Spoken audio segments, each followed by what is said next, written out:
Okay, geometry, we're going to go over this formative, so you could do well on your factoring summative.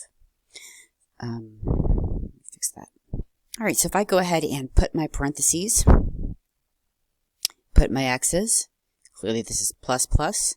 What two numbers? When I multiply, I get 42, but when I add, I get 13, and that's 6 and 7.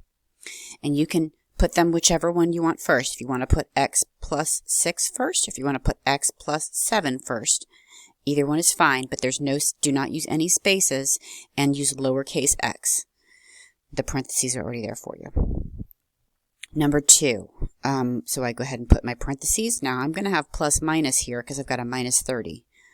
So what two numbers? When I multiply, I get negative 30, but when I add, I get 13.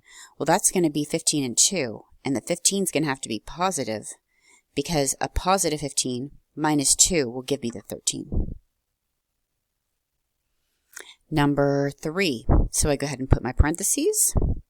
I know that these two factors are going to be exactly the same, except for one sign is going to be minus and one sign is going to be plus, because the terms are going to cancel out because we only have a binomial here. So this is the difference of two squares. So this is 7 and 7.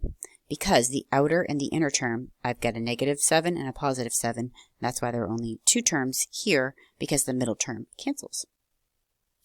Number 4, I put my parentheses. I put my x's. I know this is going to be minus minus because I need two numbers that multiply to give me 36.